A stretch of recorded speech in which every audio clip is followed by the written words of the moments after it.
ಸುದ್ದಿ ಜಾಲ. ನಮಸ್ತೆ ವೀಕ್ಷಕರೇ, ನಾನು ಪಾಣಿಶ್ರೀ ಕುಲಕರ್ಣಿ. ವಿಶೇಷ ಸುದ್ದಿಗಳ ಪ್ರಸಾರ ವೀಕ್ಷಿಸಿರಿ.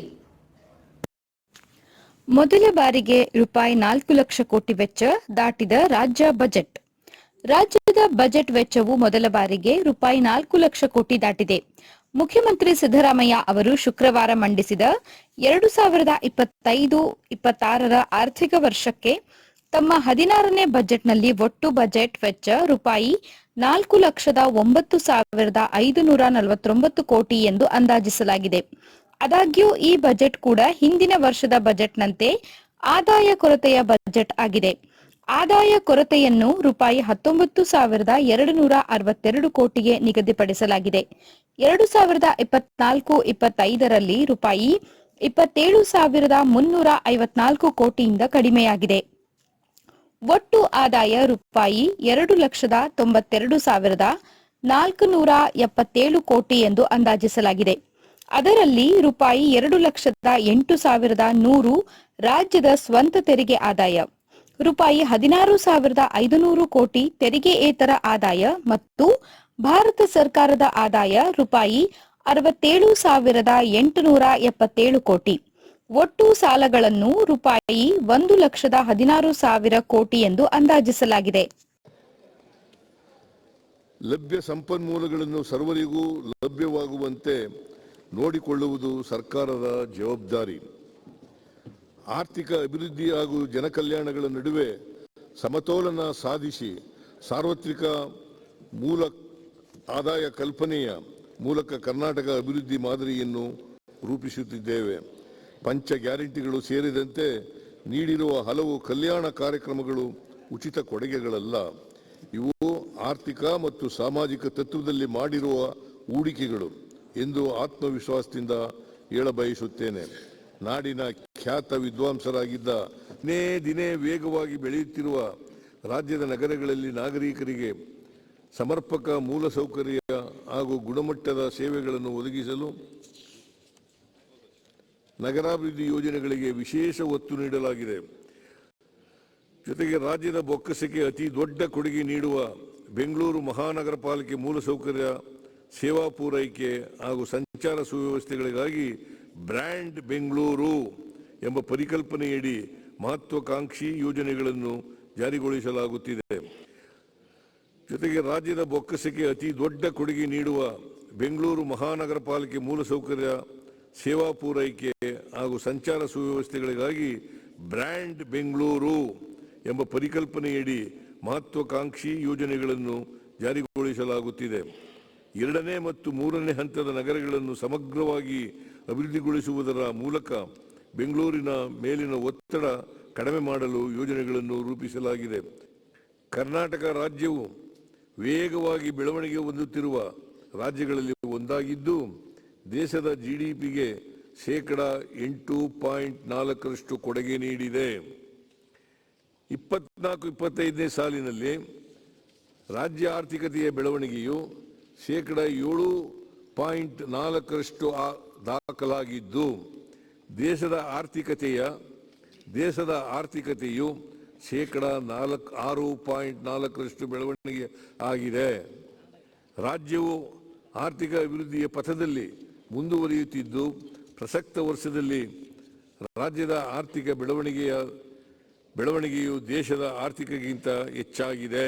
ಜಿಎಸ್ಟಿ ಜಾರಿಯಿಂದ ಕೇಂದ್ರಕ್ಕೆ ಆದ ರಾಜಸ್ವ ನಷ್ಟವನ್ನು ಸಂಪೂರ್ಣವಾಗಿ ಸರಿದೂಗಿಸಲು ಕೇಂದ್ರ ಸರ್ಕಾರ ವಿಫಲವಾದ ಕಾರಣ ಮತ್ತು ಕೇಂದ್ರ ಸರ್ಕಾರ ವಿಧಿಸುವ ಸೆಸ್ಗಳು ಮತ್ತು ಸರ್ಚಾರ್ಜ್ಗಳನ್ನು ರಾಜ್ಯಗಳಿಗೆ ಹಂಚಿಕೆಯಾಗುವ ತೆರಿಗೆ ಪಾಲಿನಲ್ಲಿ ಪರಿಗಣಿಸದಿರುವುದರಿಂದ ಹಾಗೂ 15ನೇ ಹಣಕಾಸು ಆಯೋಗದ ಶಿಫಾರಸಿನನ್ವಯ ರಾಜ್ಯದ ತೆರಿಗೆ ಪಾಲು ಕಡಿಮೆಯಾದ ಕಾರಣ ರಾಜ್ಯವು ವಿತ್ತೀಯ ಸವಾಲುಗಳನ್ನು ಎದುರಿಸುವಂತಾಯಿತು. 15ನೇ ಹಣಕಾಸು ಆಯೋಗದ ಶಿಫಾರಸಿನ ಅನ್ವಯ ತೆರಿಗೆ ಹಂಚಿಕೆಯಲ್ಲಿ ಅತಿ ಹೆಚ್ಚು ನಷ್ಟವನ್ನು ಅನುಭವಿಸಿದ ರಾಜ್ಯ ಕರ್ನಾಟಕ.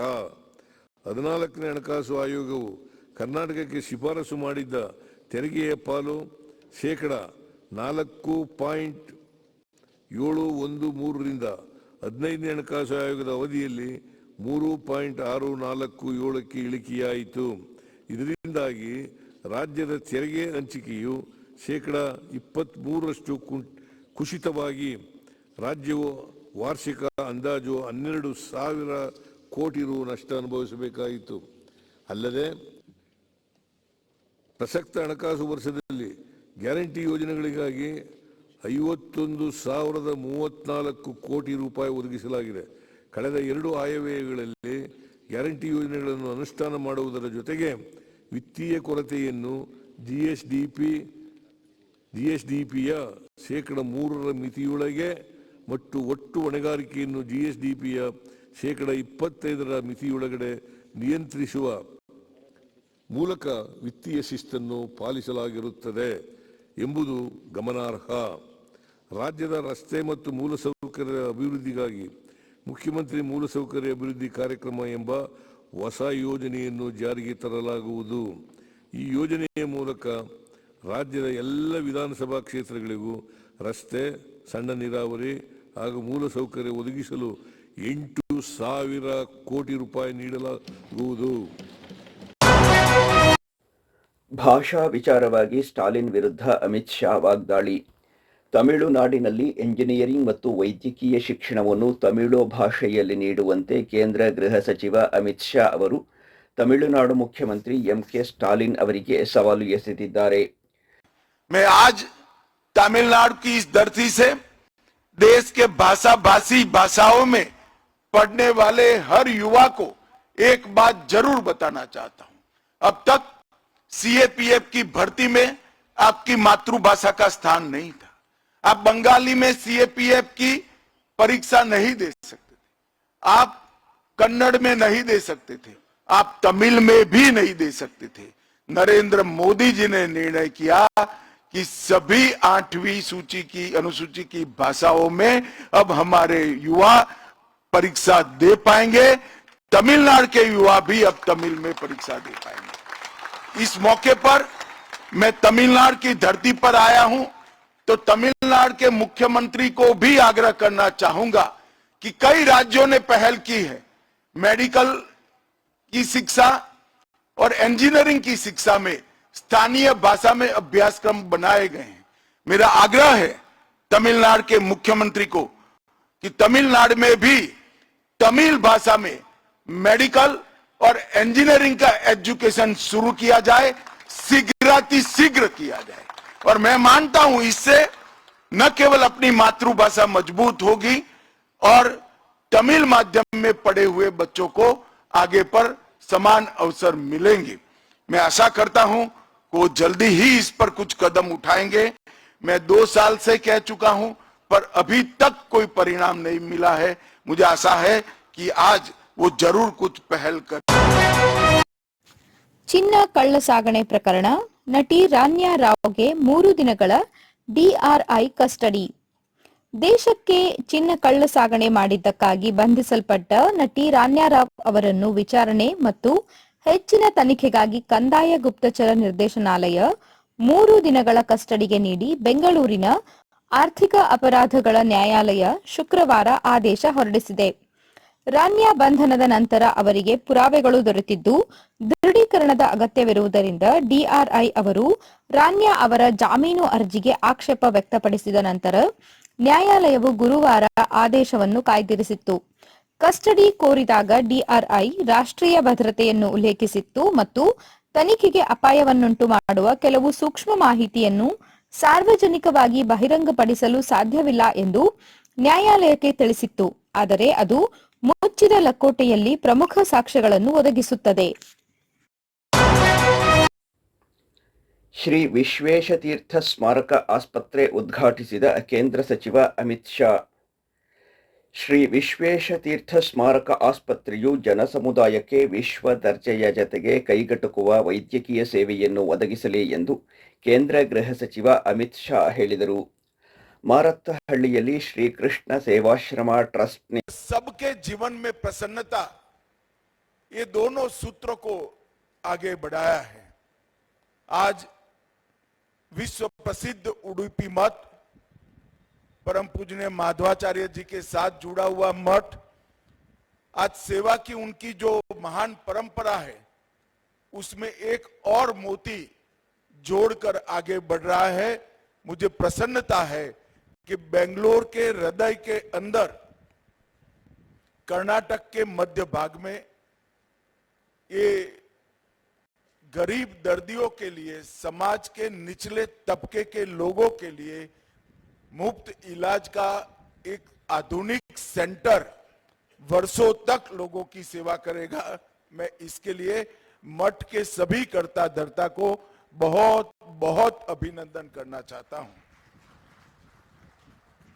मित्रों, आज विश्वेश तीर्थ मेमोरियल हॉस्पिटल का लोकार्पण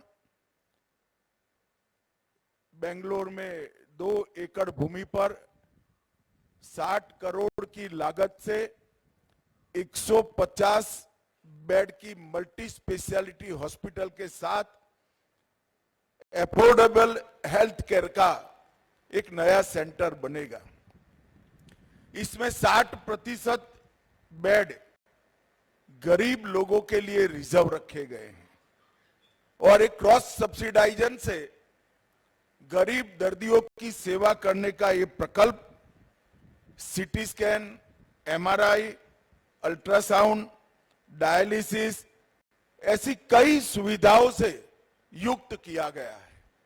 तो एक ही छत के नीचे बहुत अच्छे तरीके से गरीब दर्दियों की सेवा का काम होने वाला है।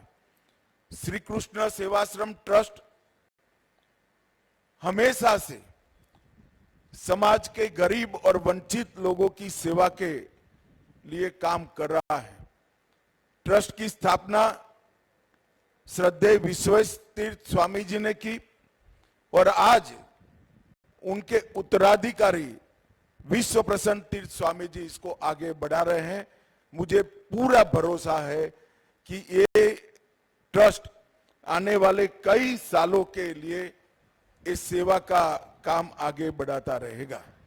यहां पर श्री कृष्ण मेडिकल सेंटर, श्री कृष्ण नेत्रालय, श्री कृष्ण दंतालय, श्री विश्व प्रसन्न तीर्थ मेमोरियल क्लिनिक यहां पर स्थापित किया गया है।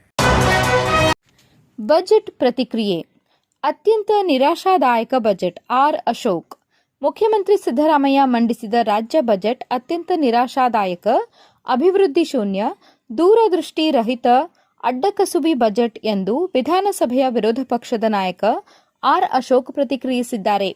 ಸಿದ್ದರಾಮಯ್ಯನವರು ಜನಸಾಮಾನ್ಯರ ಮನಸ್ಸಿನಲ್ಲಿ ಗಟ್ಟಿಯಾದ ಅಭಿಪ್ರಾಯ ಮೂಡಿರುವುದರಿಂದ ಈ ಬಜೆಟ್ನಿಂದ ಕನ್ನಡಿಗರಿಗೆ ಹೆಚ್ಚಿನ ನಿರೀಕ್ಷೆಗಳೇನೂ ಇರಲಿಲ್ಲ. ಆದರೂ ತಮ್ಮ ಕಡೆಯ ಬಜೆಟ್ನಲ್ಲಿ ಒಂದಿಷ್ಟಾದರೂ ಜನಪರ ಯೋಜನೆಗಳನ್ನು ಘೋಷಿಸುತ್ತಾರೆ ಎಂದು ಎದುರು ನೋಡುತ್ತಿದ್ದ ಜನರಿಗೆ ಈ ಬಜೆಟ್ ಸಂಪೂರ್ಣ ನಿರಾಸೆ ಮೂಡಿಸಿದೆ. ಇದು ಕೇವಲ ಬೊಗಳೆ ರಾಮಯ್ಯ ಬಜೆಟ್ ಎಂದು ಟೀಕಿಸಿದ್ದಾರೆ. ಮುಸ್ಲಿಂ ಸಮುದಾಯವನ್ನು ಓಲೈಸಲು ಒತ್ತು ನೀಡಿರುವ ಬಜೆಟ್. ವಿಜಯೇಂದ್ರ. ಸಿದ್ದರಾಮಯ್ಯನವರು ಮಂಡಿಸಿರುವ ಬಜೆಟ್ ರಾಜ್ಯದ ಜನತೆಯ ನಿರೀಕ್ಷೆಯನ್ನು ಹುಸಿ ಮಾಡಿದೆ. ನಿಖರ ಭರವಸೆ ನೀಡುವ ಯೋಜನೆ ಹಾಗೂ ಅದಕ್ಕೆ ಅನುದಾನ ಪ್ರಕಟಿಸದೆ ಜನರ ಮೂಗಿಗೆ ತುಪ್ಪ ಸವರಲು ಹೊರಟಿದ್ದಾರೆ ಎಂದು ರಾಜ್ಯ ಬಿಜೆಪಿ ಘಟಕದ ಅಧ್ಯಕ್ಷ ಬಿವೈ ವಿಜಯೇಂದ್ರ ಆರೋಪಿಸಿದ್ದಾರೆ. ಅವರು ಅಲ್ಪಸಂಖ್ಯಾತರ ಹೆಸರಿನಲ್ಲಿ ಮುಸ್ಲಿಂ ಸಮುದಾಯವನ್ನು ಓಲೈಸಲು ಒತ್ತು ನೀಡಿರುವ ಬಜೆಟ್ ಇದಾಗಿದೆ. ಶಿಕ್ಷಣದ ಕ್ಷೇತ್ರದ ಸಮಗ್ರ ಅಭಿವೃದ್ಧಿ ಬಗ್ಗೆ ಯಾವುದೇ ಕೊಡುಗೆ ನೀಡಿಲ್ಲ. ಉದ್ಯೋಗ ಸೃಷ್ಟಿಗೆ ಅವಕಾಶವಿರುವ ಕೈಗಾರಿಕೆಗಳಿಗೆ ಉತ್ತೇಜನವೇ ಇಲ್ಲ ಎಂದು ಹೇಳಿದ್ದಾರೆ.